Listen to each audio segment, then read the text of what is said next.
discussion précédente m'a tellement impressionnée que j'ai changé toute ma présentation et j'ai fait un petit recours à un symposium de dimorphisme sexuel que j'ai donné dans l'Académie des sciences et de la médecine il y a 2 années. Le sujet, c'était sexe et genre, le cas de la cardiologie. Et bon, vous savez bien que la maladie coronaire, ça peut avoir des symptômes bien différents entre les hommes et les femmes. Ça, c'est un homme typique qui a la douleur dans la place juste, qui se trouve dans tous les livres.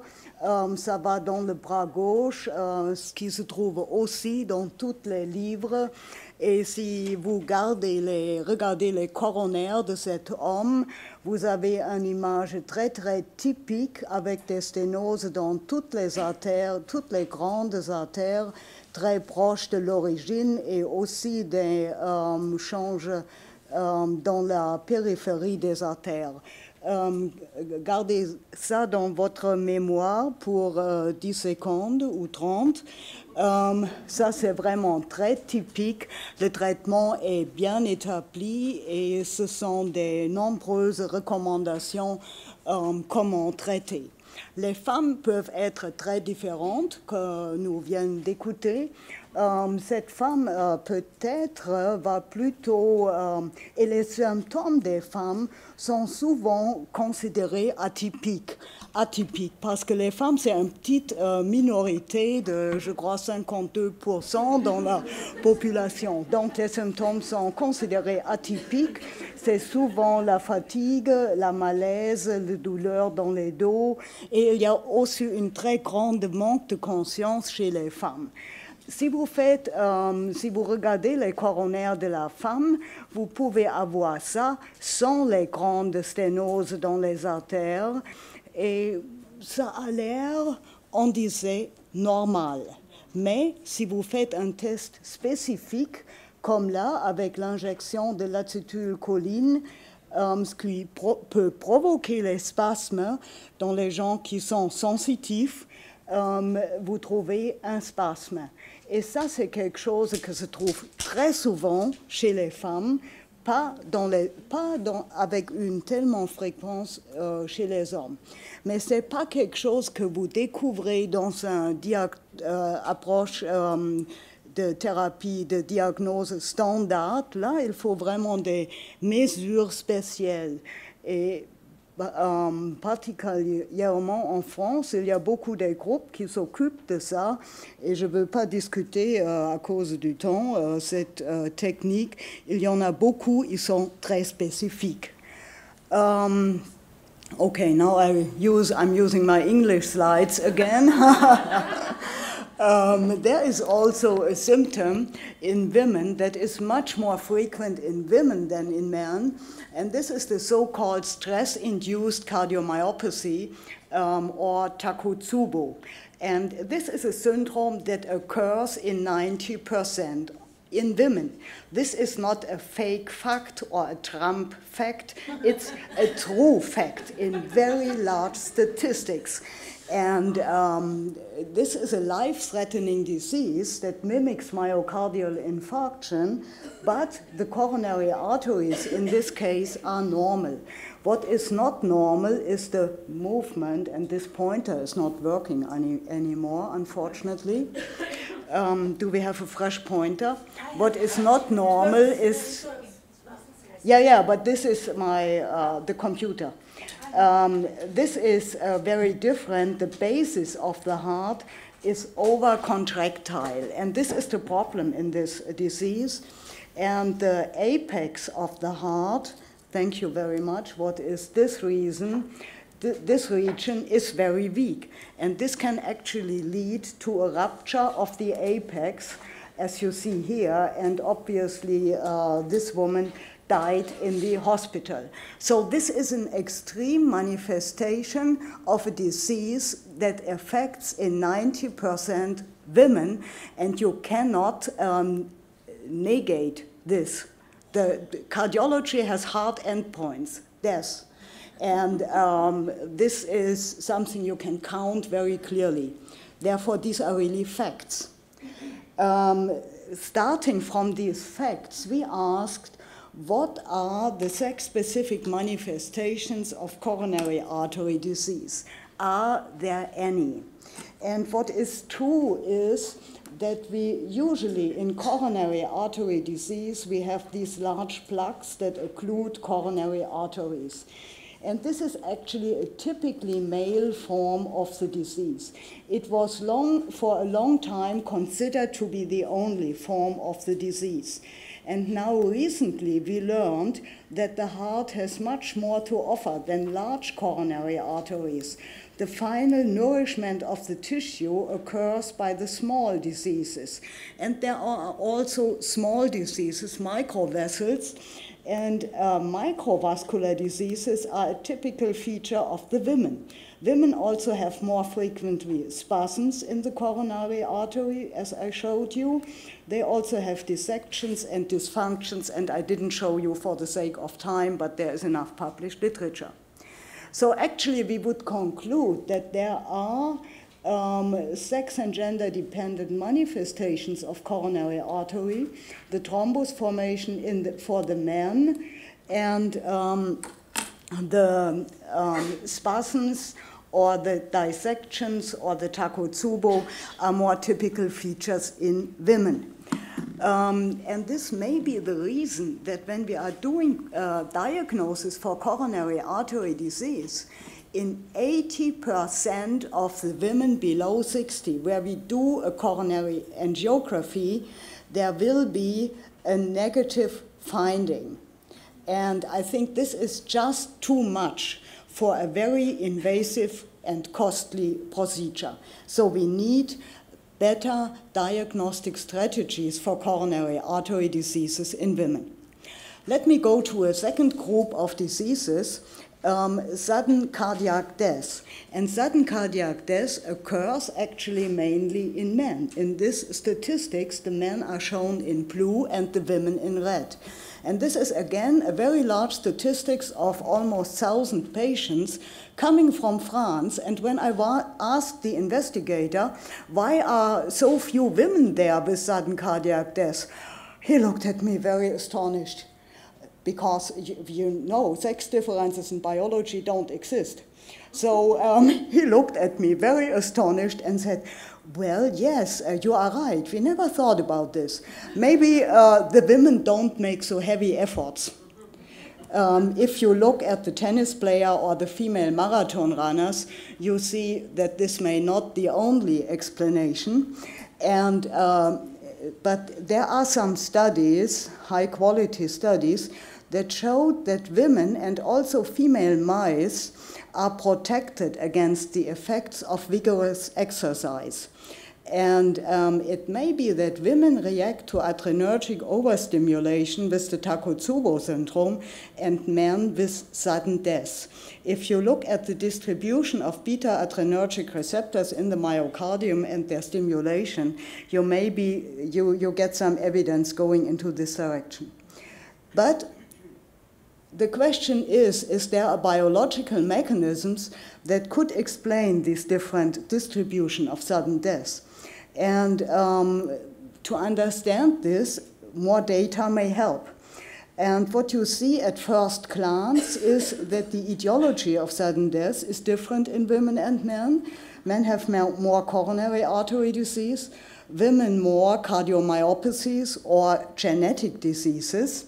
And let me just pick one example just to show that differences exist. This is the rate, and this is the sudden death in a genetic syndrome, the long QTS syndrome type 2, very specific genetic disease. And if you look at the number of sudden deaths before puberty, it's almost the same in the red, the women, and in the black, the men. But after puberty, when the sex hormones come in, the rate of sudden death in the women is significantly increasing. And we have some good ideas what happens at the level of ion channels in the myocardium that are differently affected by estrogen and by testosterone. So there is clearly a different mechanism. Let's think more about mechanisms, more in the area of ischemic heart disease. What is the problem of the man? I don't want to go through all the cardiology with you. Normally there are risk factors for sudden death. There is a vulnerable substrate. This is the cardiac myocyte, the cardiac cell. And then if this cell gets irritated too much, the heart will start to fibrillate. And the question is, are there sex-specific players in this game? And indeed, there are. There are some different metabolites. There is the interaction of estrogen with beta-adrenergic receptors, ion channel modulators, calcium overload. I cannot go through all of them with you. I can show you one. And this one has been turned into a therapeutic. There are now investments of more than 40 million in this concept. And I'm just telling you, this increases the likelihood that it's truly a good concept because money counts. And actually what is behind the sex differences, it is that in the heart, hormones and growth factors metabolize arachidonic acid. That's a complex lipid in the heart. And under the effects of estrogen, these lipids are turned into EET, epoxy-eicosanoids. And these EETs are protective. And they lead to protection and antiarrhythmia. Whereas in the heart of male animals or of men, androgens convert these arachidonic acids to HETE. And HETE is arrhythmogenic and will lead to a negative remodeling of the heart. This has been tested in different small animal models, large animal models, and now analoga of EETs have been identified and are now going into the phase 1 study against atrial fibrillation in the human. So a new therapeutic concept that is based on a biological difference between women and men. And this is actually what we call progress in gender medicine. There are some arguments that there are some doubts if animal experiments should be done in male and female animals. Actually, we did a large study in a European consortium where we looked at animal models. These are the untreated animal survival curves. There is mortality and there is time. And you see that the treated animals, this is a transgene, did much better than the non-treated animals. And the difference between the treated and the non-treated was really big. This was a project in FP6, and in FP6 it was requested that male and female animals were studied. And therefore we had 200 males and 200 females animals in this group. And please check, these are the males, wonderful. A very big untreated, treated, a very big effect of therapy. But then we looked at the females and we were quite disappointed. There was no effect of therapy. First, the mortality of the females was lower than the males, and there was no effect of therapy in the females. So the basis is the improvement in the whole cohort was solely due to the male animals. And because the effect of the males was so big, it was even hiding the non-efficacy of the substance in a mixed cohort. So imagine that you carry such a therapeutic principle into a clinical study where you have, as usually, 1/4 females or 1/3 females and the rest males. And I will be very provocative and show you the results of the Digitalis retrospective subgroup analysis, because digitalis was tested and put into the guidelines for heart failure therapy without any sex-specific analysis. This happened in 1997. And in 2002 only, the first retrospective analysis was done and published in the New England Journal of Medicine, and it was shown that the women that received digitalis, the red group, survived much less than the women that received the placebo. And this difference was so big that it would have been good enough to accept digitalis as a drug. And therefore, we absolutely need gender-sensitive analysis in drug studies. We need it also to prevent that we have such high rates of adverse effect in the women, much higher than in men. This may be related to the fact that doses are usually not adapted to women and to some other things. Well, we also try to consider gender in our study. I'm not saying that there are only biological differences between women and men. I only want to make the point that they are important and they must be considered. But the other important issue that we should consider is gender. And there is now, and actually Ineke Klinge is much more knowledgeable in this field than myself or Londa Schiebinger or Louise Pilote is. And we are now cooperating with Louise Pilote, and she developed a gender score that is based on gender roles, identity, and I know that I believe you all know it. And she applied this gender core to women and men in the Genesis Praxis study, and these were about 1,000 individuals after an acute coronary event. And first what you see is that the gender score, the masculinity index, is more that men and women are differently distributed. Men score more into the left area of the curve. Men are red. Look at the upper curve. They accumulate in the masculine area, whereas women are going much more with their qualities over the whole area. So women have a much broader spectrum of socio-psychological characteristics than men.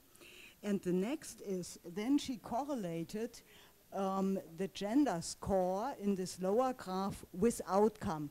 MACE means major cardiovascular events, death, rehospitalization, stroke, or myocardial infarctions, things that we can really count. And you see that the men with the masculinity, with the high masculinity score, had a better outcome than the people with the female characteristics. And there are some very interesting psychological mechanisms behind this, and I think I don't have time to discuss them.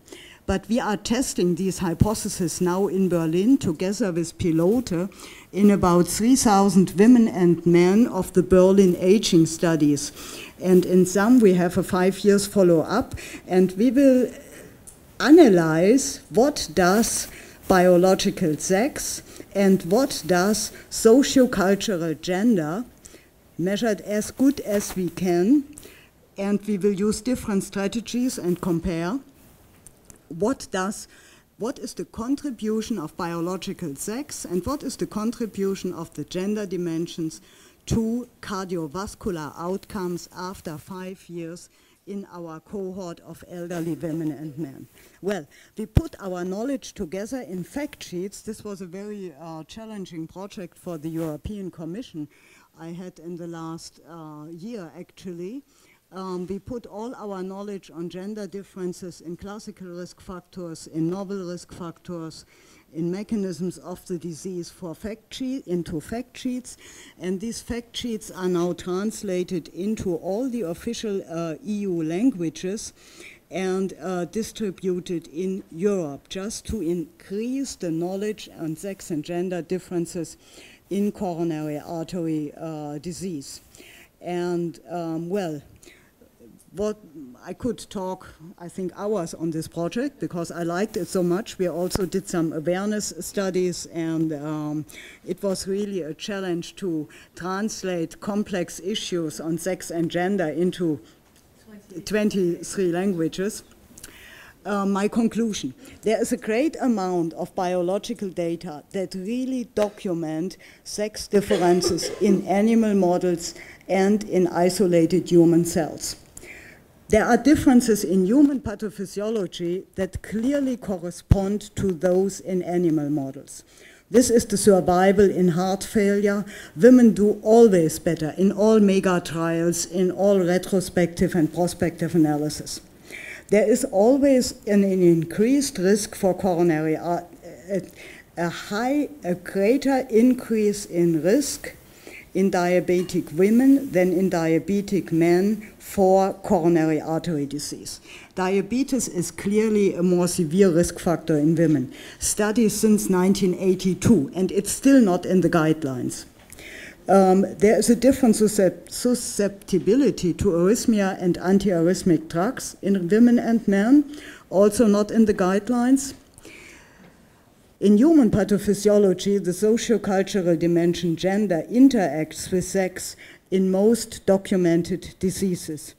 And the effect of gender will now be measurable, and we really wait for our, well, we are starting it, our gender age studies in Berlin on 3,000 persons that are Germany representative. So that's a very well selected cohort of aged persons.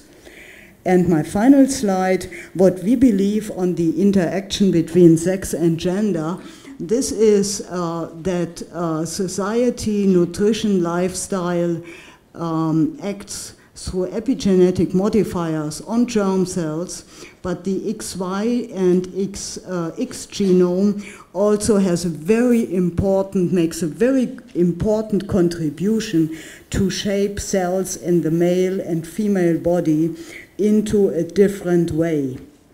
So these two things, the genes and the epigenetic modifiers, interact in the germ cells. And then under the influence of these genes, sex hormones are produced, and these affect the development of the fetus, of the child, and of the adult during lifetime. And they have very different mechanisms. There are organizatory mechanisms that even persist when the sex hormone is gone, and there are activational mechanisms that require the presence of the sex hormones.